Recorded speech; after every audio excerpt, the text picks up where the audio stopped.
भारत के प्रधानमंत्री नरेंद्र मोदी द्वारा दलाई लामा को उनके 90वें जन्मदिन पर दी गई शुभकामनाओं पर चीन ने कड़ी आपत्ति जताई है। चीन ने इसे भारत के आंतरिक मामलों में दखल बताया है। यह घटनाक्रम एक बार फिर से दलाई लामा और चीन के बीच दशकों से चल रहे गहरे तनाव को उजागर करता है। लेकिन आखिर क्यों चीन को दलाई लामा से इतना डर लगता है? क्या अगले दलाई लामा सचमुच तिब्बत के बाहर से होंगे? और इस पूरे विवाद में भारत की भूमिका क्या है? आइए इन सभी सवालों के जवाब ढूंढते हैं। चीन के लिए दलाई लामा सिर्फ एक धार्मिक नेता नहीं, बल्कि तिब्बत पर उसके नियंत्रण के लिए एक बड़ी चुनौती है। इसकी कई वजहें हैं। वैकल्पिक वैधता और निष्ठा का स्रोत। दलाई लामा तिब्बती लोगों के लिए आध्यात्मिक और ऐतिहासिक रूप से सबसे सम्मानित व्यक्ति हैं। उनकी लोकप्रियता और प्रभाव चीन की कम्युनिस्ट पार्टी की सत्ता के लिए एक सीधा खतरा है। तिब्बतियों के लिए दलाई लामा उनकी पहचान और स्वायत्तता के प्रतीक हैं, जिसे चीन पूरी तरह से मिटाना चाहता है। वैश्विक पहचान और प्रभाव। दलाई लामा दुनिया भर में शांति, करुणा और मानवाधिकारों के प्रतीक बन गए हैं।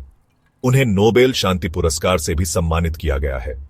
उनकी वैश्विक प्रतिष्ठा चीन की उस धारणा को कमजोर करती है कि तिब्बत चीन का एक अभिन्न और सौहार्दपूर्ण हिस्सा है।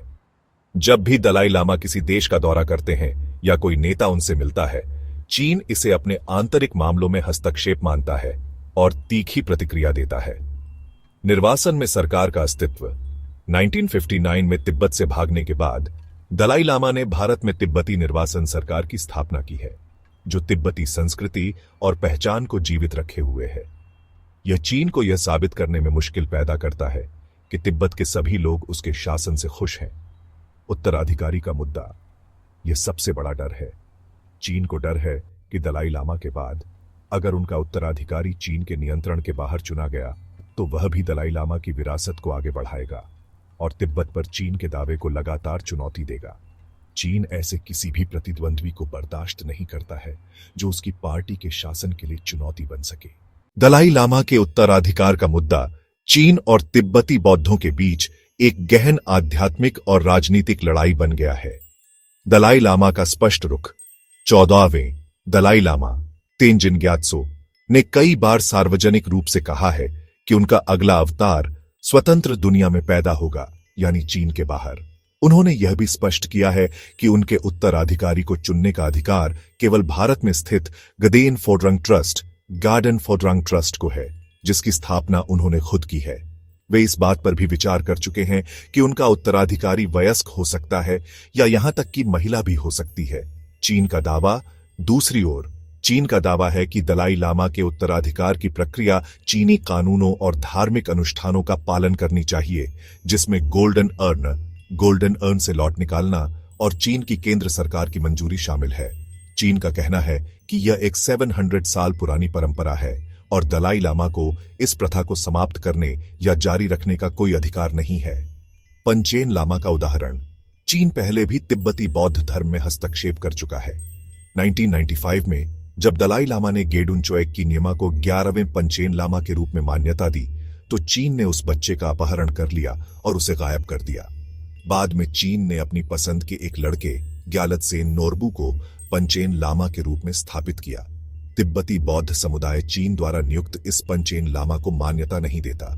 दलाई लामा के उत्तराधिकार में भी चीन इसी तरह की कठपुतली स्थापित करने की कोशिश करेगा। संभावित 2 दलाई लामा। विशेषज्ञों का मानना है कि भविष्य में 2 दलाई लामा सामने आ सकते हैं, एक चीन द्वारा नियुक्त और दूसरा तिब्बती निर्वासित समुदाय द्वारा मान्यता प्राप्त। इससे तिब्बती बौद्ध धर्म में एक बड़ा विभाजन हो सकता है, लेकिन तिब्बत के बाहर के अधिकांश बौद्ध निर्वासन सरकार द्वारा चुने गए उत्तराधिकारी को ही मान्यता देंगे। हाल ही में 6 जुलाई को दलाई लामा के 90वें जन्मदिन पर प्रधानमंत्री नरेंद्र मोदी ने उन्हें शुभकामनाएं दी। पीएम मोदी ने एक्स पहले ट्विटर पर पोस्ट किया कि दलाई लामा प्रेम, करुणा, धैर्य और नैतिक अनुशासन के प्रतीक हैं। इस समारोह में भारत के कई वरिष्ठ अधिकारी जैसे केंद्रीय मंत्री किरेन रिजिजू और अरुणाचल प्रदेश के मुख्यमंत्री पेमा खांडू भी शामिल हुए। हॉलीवुड अभिनेता रिचर्ड गेयर और दुनिया भर के राजनीतिक नेताओं ने भी इस उत्सव में भाग लिया। इस पर चीन ने तीखी प्रतिक्रिया व्यक्त की। चीनी विदेश मंत्रालय की प्रवक्ता माओ निंग ने कहा कि दलाई लामा एक राजनीतिक निर्वासित हैं और लंबे समय से चीन विरोधी अलगाववादी गतिविधियों में लिप्त रहे हैं। चीन ने भारत को विवेकपूर्ण तरीके से कार्य करने और बोलने और चीन के आंतरिक मामलों में हस्तक्षेप करने के लिए इस मुद्दे का उपयोग बंद करने की चेतावनी दी। चीन ने इस संबंध में भारत के साथ औपचारिक विरोध भी दर्ज कराया। भारत ने चीन के दावों को खारिज कर दिया है। अल्पसंख्यक मामलों के मंत्री किरेन रिजिजू ने स्पष्ट किया है कि दलाई लामा के उत्तराधिकारी का फैसला केवल धार्मिक परंपराओं और दलाई लामा द्वारा ही किया जाएगा और इस मामले में किसी बाहरी हस्तक्षेप की आवश्यकता नहीं है। भारत सरकार ने भी स्पष्ट किया है कि वह विश्वास और धार्मिक प्रथाओं से संबंधित मामलों पर कोई स्थिति नहीं लेती है। दलाई लामा और उनके उत्तराधिकार का मुद्दा चीन के लिए सिर्फ एक धार्मिक मामला नहीं, बल्कि तिब्बत पर उसके संप्रभुता के दावे और उसकी आंतरिक स्थिरता का मामला है।